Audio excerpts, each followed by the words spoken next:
बिस्मिल्लाहिर्रहमानिर्रहीम। DPS math academy में खुश आमदीद। क्लास 9th के लिए आज हमारा टॉपिक है लॉगरिथम।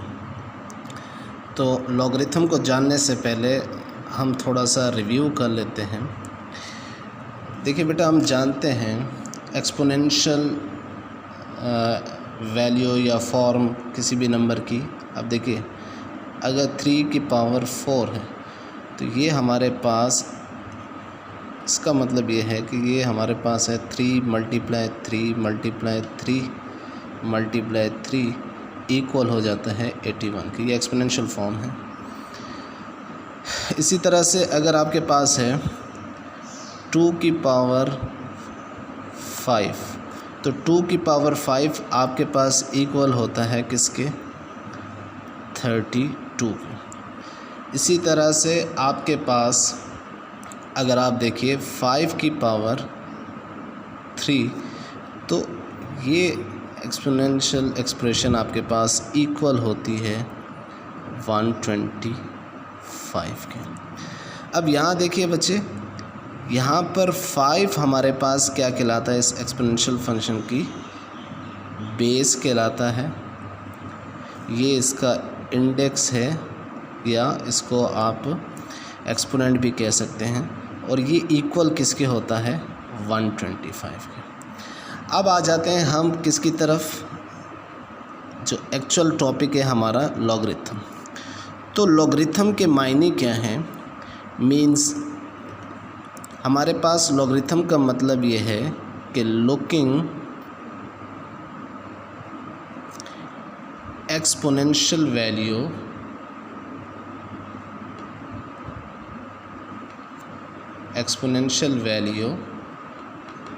in a different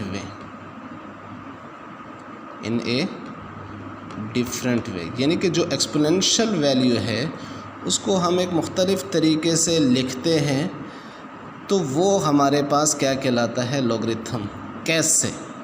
देखिए, फॉर एग्ज़ाम्पल यही सवाल है आपके पास 5 पावर 3 इक्वल टू 125। अब हम इसको लॉग में किस तरह से लिखेंगे कि लॉग में हम क्या करते हैं, एक्सपोनेंशियल वैल्यू को एक मुख्तलिफ़ तरीके से लिखते हैं।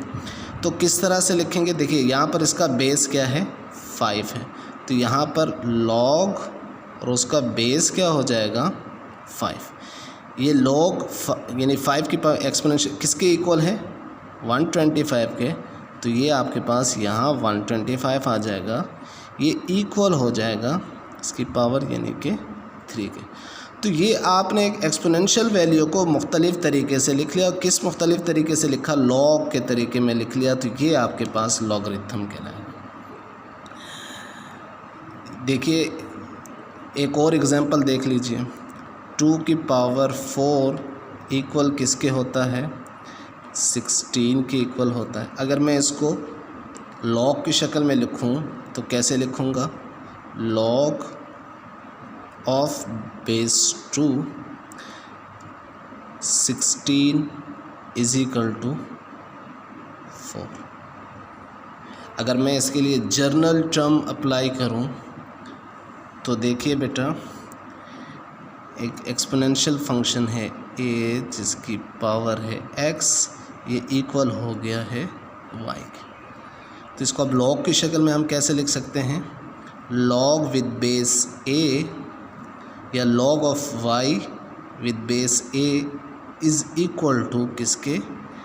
x के इक्वल हो गया। तो हम एक्सपोनेंशियल वैल्यू को जब एक डिफरेंट वे में लिखेंगे या लॉग की शक्ल में, तो वो डिफरेंट वे क्या है? वो लॉग की शक्ल में लिखना है। तो इस तरीके से ये हमारे पास है लॉग। और लॉग जो है वो हमारे पास एक बड़ा यूज़फुल टूल है टू किस चीज़ के लिए? कि एक्यूरेट और रैपिड कंप्यूटेशंस के लिए। मतलब एक्यूरेट वैल्यू इसके ज़रिए हम बआसानी मालूम कर सकते हैं। वो आगे जाके हम पढ़ेंगे। फ़िलहाल हमारा सिर्फ इंट्रोडक्शन है, और वो ये है कि logarithm means looking exponential value in different ways. तो ये आपके पास एक्सपोनेंशियल वैल्यू को किस में लिखने का तरीका है? लॉग की शक्ल में लिखने का तरीका है। और ये वाइस वर्सा है, मतलब अगर लॉग आपको गिवन है तो उसको आप एक्सपोनेंशियल फॉर्म में लिख सकते हैं। क्या मतलब, फॉर एग्ज़ाम्पल आपके पास लॉग में कोई वैल्यू लिखी हुई है, जैसे आपके पास लिखा हुआ है लॉग ऑफ बेस 4 2 = 1/2। तो अब हम इसको एक्सपोनेंशियल फॉर्म में लिखें तो लॉग और एक्सपोनेंशियल फॉर्म की जो बेस होगी वो सेम होगी, तो बेस 4 आ गई। इक्वल के यहाँ जो चीज़ लिखी होगी वो एक्सपोनेंशियल की पावर है, = किसके इक्वल आ गया, 2 के। तो ये अब हमने लॉग फंक्शन को किस में लिख लिया है, एक्सपोनेंशियल फॉर्म के अंदर लिख लिया है। तो अब इसी से रिलेटेड कुछ क्वेश्चन हैं वो हम सॉल्व कर लेते हैं। Exercise 3.2 Punjab text book board के क्वेश्चन नंबर है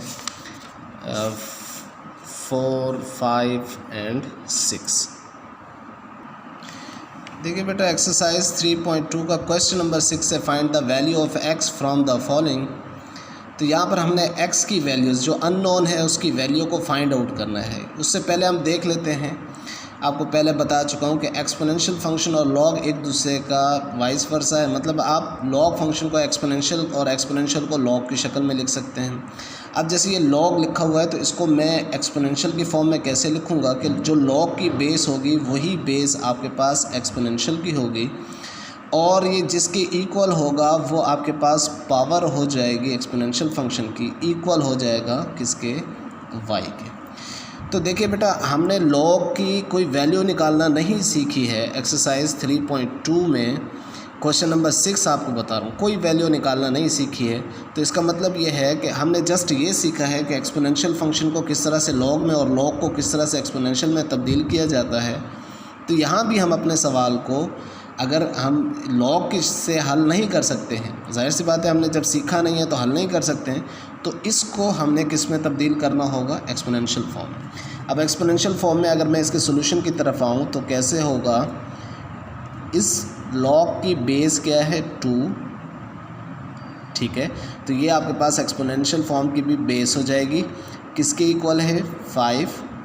तो ये आपके पास पावर हो जाएगी एक्सपोनेंशियल = किसके, = x के। दैट इम्प्लाइज, अब x की वैल्यू फाइंड करनी है तो 2 की पावर 5 आपके पास किसके इक्वल है, 32 के।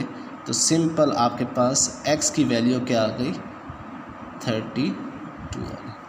अब इस सवाल में देख लीजिए, बेस आपके पास क्या है, 81, उसकी पावर क्या हो जाएगी आपके पास, x = क्या, 9। अब यहाँ देखिए बेटा, यहाँ आपके पास जो बेस है वो 9 है, जबकि यहाँ जो बेस आ रही है वो 81 है।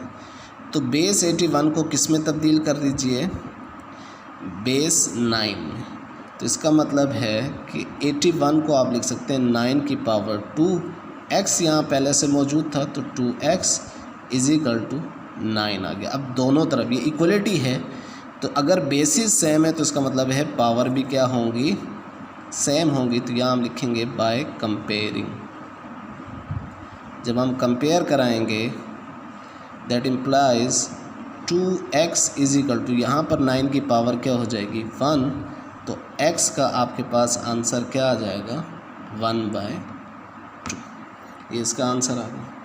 अब देखिए नेक्स्ट क्वेश्चन, आपके पास है log of 8 with base 64 = x/2। तो हम इसको एक्सपोनेंशियल फंक्शन में लिखें तो 64 पावर क्या हो जाएगी आपके पास, x/2 = 8। अब ये इक्वल है तो इसका मतलब है इनकी बेसिस सेम होनी चाहिए। इस वक्त इसकी बेस 64, इसकी 8 है, तो 64 को बेस 8 में चेंज कीजिए तो ये हो जाएगा 8 की पावर 2 होल पावर x/2 = 8। ये पावर से कैंसिल हो गया, दैट इम्प्लाइज 8 की पावर x = 8। अब बेसिस सेम है तो इसका मतलब है पावर भी सेम होगा, वजह ये इक्वल है। तो हम यहाँ पर करेंगे बाय कंपेयरिंग x इक्वल किसके आ जाएगा आपके पास, 1 के। यहाँ देखिए 8 की पावर क्या है, 1 है। अब नेक्स्ट क्वेश्चन है आपके पास अब इसको अगेन चेंज कीजिए, ये बेस x हो जाएगी, पावर 2 हो जाएगी, इजिकल टू कितना हो जाएगा 64। आपको x की वैल्यू चाहिए तो टेकिंग रूट कर लें, स्क्वायर रूट, तो x स्क्वायर इजिकल टू 64, यहाँ रूट ले लेंगे इधर भी और इधर भी, तो x इजिकल टू किसके इक्वल हो जाएगा 8। लास्ट क्वेश्चन है, क्वेश्चन नंबर 6 का लास्ट पार्ट है। अगेन एक्सपोनेंशियल फॉर्म में लिखिए, 3 पावर 4 इजिकल टू क्या हो जाएगा x, और 3 पावर 4 इक्वल होता है किसके 81 के, तो x की वैल्यू क्या आ गई आपके पास 81। बिल्कुल इसी तरह से क्वेश्चन नंबर 4 है, वो भी देख लेते हैं। क्वेश्चन नंबर 4 का फर्स्ट पार्ट है log 81 base 3 equal to L।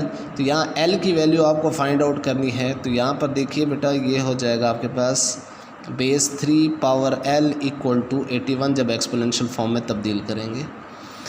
अब 81 को सेम बेस में, क्योंकि ये इक्वल हैं, तो अब 3 को बेस 81 में चेंज नहीं किया जा सकता, लेकिन 81 को बेस 3 में चेंज किया जा सकता है। तो चेंज कीजिए, 3 power L is equal to 3 power 4। Equality हो गई है, कंपेयर करा लें तो बेस सेम पावर सेम होगी, यानी पावर इक्वल होगी। तो यहाँ पर बाय कंपेयरिंग L इक्वल किसके हो जाएगा आपके पास 4 के। एक और क्वेश्चन आपके पास बुक में गिवन है पार्ट 4। तो यहाँ देखिए आपके पास गिवन है 10 पावर P इजिकल टू 40 यानी 40। अब देखिए P की वैल्यू फाइंड करनी है, उसूलन तो हमें इसको, ये आपको एक्सपोनेंशियल फॉर्म में ही गिवन है। तो क्या 40 को आप बेस 10 में चेंज कर सकते हैं? बिल्कुल नहीं कर सकते हैं चेंज, यानी ये 10 इंटू 4 तो लिखा जा सकता है, लेकिन बेस 10 की कोई पावर में नहीं लिखा जा सकता। तो इसको आपने क्या करना है, लॉग की फॉर्म में तब्दील करना है। तो लॉग की शक्ल में लिखेंगे तो ये हो जाएगा log with base 10 40 is equal to P। और याद रखिएगा, ये आगे इंट्रोडक्शन में भी आएगा कि जो हम सिंपल कॉमन लॉग, दो किस्म के लॉग होंगे हमारे पास, एक कॉमन लॉग कहलाएगा और एक आपके पास नेचुरल लॉग। तो जो कॉमन लॉग होता है उसकी बेस 10 होती है। तो लॉग 40 जब आप डायरेक्ट कंप्यूटर से कैलकुलेटर से इसकी वैल्यू को फाइंड आउट करेंगे तो log 40 आपके पास इक्वल आ जाएगा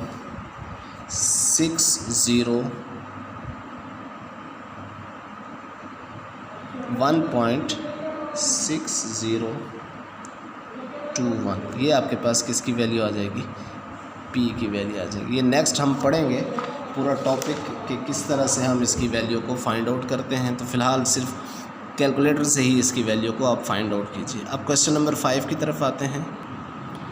क्वेश्चन नंबर 5 का पहला पार्ट है कि एवेल्यूएट करना है log ऑफ बेस 2 1/128। तो याद रखिएगा बेटा, हमने अभी तक log नहीं पढ़ा, और अगर log हम पढ़ेंगे भी तो उसकी बेस आपके पास 10 होनी चाहिए, यानी कि कॉमन log होगा। तो किसी log जिसकी बेस 2 हो, वो हमने उस तरह का कोई सवाल हल ही नहीं कर सकते हम। तो अब ऐसी सूरत में क्या करना है कि इसको एक्सपोनेंशियल फॉर्म में तब्दील करना है। लेकिन यहाँ तो आपके पास एक्सपोनेंशियल फॉर्म में तब्दील करने के लिए लाजमी तौर पर इक्वल के साइड पर कुछ होना चाहिए, यहाँ कुछ भी नहीं है। तो उसके लिए बेटा हमने करना क्या है, लेट कर लेना है कि log ऑफ बेस 2 1/128 किसके इक्वल है, x के इक्वल है। अब हम इसको एक्सपोनेंशियल फॉर्म में तब्दील करेंगे तो ये हो जाएगा base 2 power x is equal to 1/128। अब 128 को बेस 2 में तब्दील करना है तो 2x इज इक्वल टू 1/2 की पावर 7। क्या अब हम इन्हें कंपेयर करा सकते हैं? बिल्कुल भी नहीं करा सकते, क्योंकि ये रेसिप्रोकल में है। तो 2x इसको ऊपर ले जाएंगे तो 2 की पावर क्या हो जाएगी, -7। अब हम इनको कंपेयर करा सकते हैं, बेसिस सेम है तो इसका मतलब है पावर भी इक्वल होगी बाय कंपेयरिंग। तो x आपके पास इक्वल हो जाएगा -7। अब लास्ट क्वेश्चन सेकंड पार्ट है इसी क्वेश्चन का, जो कि लास्ट होगा एक्सरसाइज 3.2 के जो इस तरह के सवाल हैं जिसके अंदर हमें जस्ट वैल्यूज़ मालूम करनी है। देखिए बेटा, इसका सेकंड पार्ट है एवेल्यूएट करना है log 512 को टू द बेस 2√2। अगेन इसको भी हम क्या कर लेंगे, लेट कर लेंगे कि log of base with 512 with base 2√2 equal हो गया किसके, x। तो अब हम इसको एक्सपोनेंशियल फॉर्म में लिखेंगे 2√2 power x is equal to 512 के। अब देखिए 2 की पावर 1 है, इस 2 की पावर 1/2 है, 2 की पावर 1 है, 2 की पावर क्या है 1/2। बेस सेम पावर क्या हो जाती है, आपस में ऐड हो जाती है, यानी आप लिख सकते हैं इसको 1 + 1/2 और 1 + 1/2 बराबर होता है 2 की पावर 3/2। यानी 2√2 को हम लिख सकते हैं 2 की पावर 3/2 और x इसके साथ मल्टीप्लाई हो रहा है। इसी तरह से 512 को भी आप बेस 2 में तब्दील कर सकते हैं, 2 की पावर क्या आ जाएगी 9। अब बेसिस सेम है और इक्वल का साइन है, तो इसका मतलब है पावर भी क्या होंगी, इक्वल होंगी, यानी कि 3/2x इक्वल होगा किसके 9 के। अब ये 2 उस तरफ मल्टीप्लाई हो जाएगा, 9/2 मल्टीप्लाई बाई 2 हो जाएगा और 3 डिवाइड हो जाएगा, 3 1s are 3 3s are और 3 2s are, x की वैल्यू क्या आ जाएगी 6 आ जाएगी। तो इंशाल्लाह नेक्स्ट लेक्चर में हम लॉग निकालना सीखेंगे और एंटी लॉग निकालना सीखेंगे। अल्लाह हाफिज़।